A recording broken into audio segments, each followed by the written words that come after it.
जय जोहार साथियों, जय मुठवा बाबा, जय आदिवासी।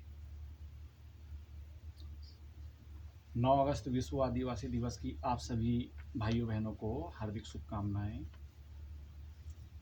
मैं दिलीप बंदरसिम्हा, युवा शक्ति कुरुबु समाज मध्य प्रदेश संस्थापक, और आप सभी को एक संदेश देना चाहता हूं, समाज सुधार का, समाज को संगठित करने का। क्योंकि अब वह दिन नहीं है हम घर में बैठे हुए सोए रहे। हमारा समाज शोषण, अत्याचार, भुखमरी, बेगारी का शिकार हो रहा है। लोग हमारे मजदूर बाहर जाते हैं, बेगारी करके आते हैं, ठेकेदार पैसे खा जाता है। हमारे साथ बहुत अत्याचार हो रहा है, शोषण हो रहा है। इसलिए सामाजिक रूप से हमें संगठित होना आवश्यक हो गया। 2 फ्रंट पर हमें लड़ाई लड़नी होगी, एक सर्व आदिवासी समाज के साथ मिलकर और दूसरा सामाजिक हित में भी। समाज की उन्नति के लिए हमें सामाजिक नीति, आर्थिक नीति और राजनीति, इन तीनों फ्रंट पर काम करना पड़ेगा, तभी आपके समाज का उद्धार होगा।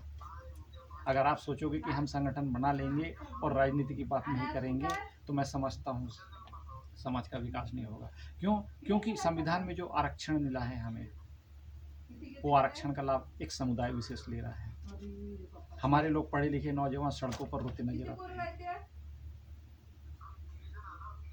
इसलिए सामाजिक उन्नति बहुत जरूरी है। हमारे लोग गैरों के रीति रिवाज परंपरा अपना रहे हैं।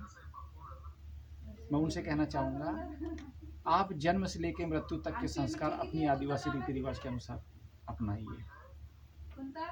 क्यों गैरों की रीति रिवाज परंपरा अपना रहे हैं? बेशक धार्मिक स्वतंत्रता का अधिकार आर्टिकल 19 में दिया हुआ है, आप मानिए जिसे मानना है, लेकिन जन्म से लेकर मृत्यु तक के जो संस्कार है हमें अपनी आदिवासी परंपरा के अनुसार अपनाना होगा। इसीलिए युवा शक्ति के नेतृत्व में हम प्रदेश स्तर पर विगत दो वर्षों से लगातार जन जागरूकता यात्रा निकाले हैं, और हमारे उद्देश्य हैं जो बिखरे हुए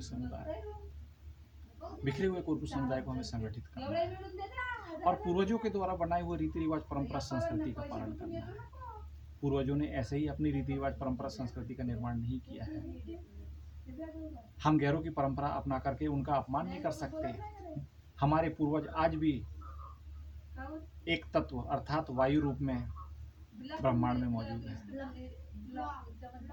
एक जमाना था जब हम खाना खाते थे तो छिटकते थे हमारे गुरु पिता गुरु दादी को, तब हम खाना खाते थे। आजकल तो हम थाली लगाए गपगप खा लेते हैं। हमारे गुरु पिता हवा रूप में हमारे आसपास रहते हैं, वो हमें देख सकते हैं, हम उनको नहीं देख सकते। पंच तत्वों का यह शरीर है, लेकिन जब इंसान की मृत्यु होती है तो वायु रूप में पहुंचता है। और हम हैं कि हमारे पूर्वजों को भूल रहे हैं। इसलिए अपने भविष्य को सुनहरा करना है हमारे बच्चों का, और अपनी रीति रिवाज परंपरा संस्कृति को हम अपनाए रहें। हमने शिक्षा, स्वास्थ्य और स्वरोजगार के क्षेत्र में सामर्थ्य अनुसार समाज को जागरूक करने का संकल्प है हमारा। क्योंकि शिक्षा बहुत जरूरी है। यदि आप शिक्षित नहीं होंगे, आपको संविधान का ज्ञान नहीं होगा। अभी हम क्या काम कर रहे हैं? हम पूजा पाठ में विशेष ध्यान देते हैं और संविधान की ABCD नहीं जानते। हमारे पास घर घर में बड़े बड़े एंड्रॉयड मोबाइल हैं, हम उसमें यूट्यूब फेसबुक में बिजी रहते हैं, लेकिन संविधान गूगल बाबा से नहीं पूछ सकते, उसका PDF डाउनलोड नहीं कर सकते, उसका ऐप्स डाउनलोड नहीं करके उसको पढ़ नहीं पा रहे हैं। बेशक संविधान के लिखे हुए लेख सोचने के मामले में थोड़े कठिन है, मतलब उसको समझ नहीं पाते, लेकिन बार बार रिपीट करोगे, आप दिमाग पर जोर दोगे तो सारे अर्थ स्पष्ट रूप से आपके सामने सरल हो जाएंगे। समाज में बहुत शोषण हो रहा है, अत्याचार हो रहा है, इसके खिलाफ हमें समाज को जागरूक करना पड़ेगा कि भाई आपके ऊपर शोषण और अत्याचार क्यों हो रहा है। जिसके ऊपर शोषण हो रहा है, अत्याचार हो रहा है, वो बर्दाश्त कर रहा है। क्यों कर रहा है वो बर्दाश्त? उसके खिलाफ अभियान क्यों नहीं छेड़ रहा है? प्रतिकार करना होगा हमें, जरूरत पड़े तो प्रतिघात भी करना पड़ेगा हमें। हमारे लोगों को गोत्र की सही जानकारी नहीं है। हम लोगों ने गैरों का सरनेम लिखे हुए हैं करीब 1.5 दशक, मतलब 150 वर्षों से, जब से 1857 की क्रांति के बाद से ये सब हुआ है। एकाएक कोई भी समाज ऐसा अपना सरनेम नहीं बदलता, और मध्य प्रदेश में हमारा ही समाज है जो गैर समुदाय का सरनेम लिखता है। इसके विषय में मैंने व्हाट्सएप में बहुत कुछ लिखा हुआ है। और इसी के साथ लिंगानुपात में बढ़ रहे अंतर को कम करना है, क्योंकि हमारे समाज की पढ़ी लिखी लड़कियां जब पढ़ लिख करके बड़ी बड़ी नौकरी में चली जाती हैं तो वो अपने बराबरी का दर्जा देखती है। ऐसी स्थिति में उन्हें नहीं मिलता तो वो गैर समाज में विवाह कर रहे हैं। ये गलत है। झाड़ का पत्ता झाड़ के नीचे गिरना चाहिए। इसके लिए हमें सामाजिक नियम को कड़क करना पड़ेगा। अगर ऐसा ही चलता रहा तो भविष्य में हमारे युवाओं को लड़कियां कहाँ से मिलेंगी, कुंवारे रह जाएंगे हमारे लड़के।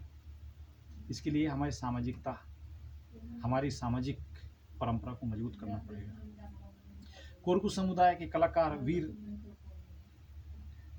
वीर महापुरुष, लोकगीत, इतिहास, इन्हें हमें नाटक, संगीत के माध्यम से और चलचित्र के माध्यम से जन जन तक पहुंचाना पड़ेगा। आज सोशल मीडिया, हमें खुशी है कि सोशल मीडिया के माध्यम से हम एक दूसरे से बात कर पा रहे हैं, एक दूसरे को पहचान पा रहे हैं, देख पा रहे हैं सोशल मीडिया के माध्यम से। क्योंकि साथियों, हमारे जो वीर महापुरुष है अभी तक कोई नहीं जानता, लेकिन 3-4 वर्षों में हमारे ऐसे ऐसे वीर पुरुषों को हमने शोध किए हैं, खोज किए हैं और सामने लाए हैं।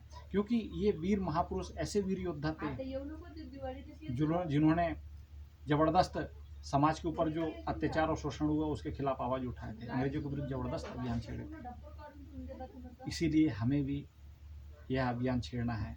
प्रत्यक्ष उदाहरण वीर रेंगा कोरकू और महान वीर योद्धा, तंत्र मंत्र शक्ति का जबरदस्त एक पावर रखने वाला वीर योद्धा राजा भगत सिंह कोरकू। अगले चैनल पर हम आपको राजा भगत सिंह के विषय में विस्तृत जानकारी देंगे। तो इसीलिए मैं अंतिम में ये कहना चाहूँगा कि आप संगठित होइए। यदि कहीं पर सामाजिक कार्यक्रम होता है, आप निस्वार्थ भाव से जाइए। ये जरूरी नहीं कि आपको सम्मान दिया जाएगा तभी आप जाएंगे, नहीं, आप जिस समाज में पैदा हुए उस समाज के प्रति आपका कर्तव्य बनता है। और बने रहिए कोरकू साम्राज्य चैनल पर, क्योंकि मैं निरंतर छोटे छोटे वीडियो देता रहूँगा और समाज को जागरूक करता रहूँगा। इसी के साथ मैं अपनी वाणी को विराम देता हूँ। जय जोहार, जय आदिवासी, जय राजा भगत सिंह कोरकू, अबुआ देशन अबुआ राज।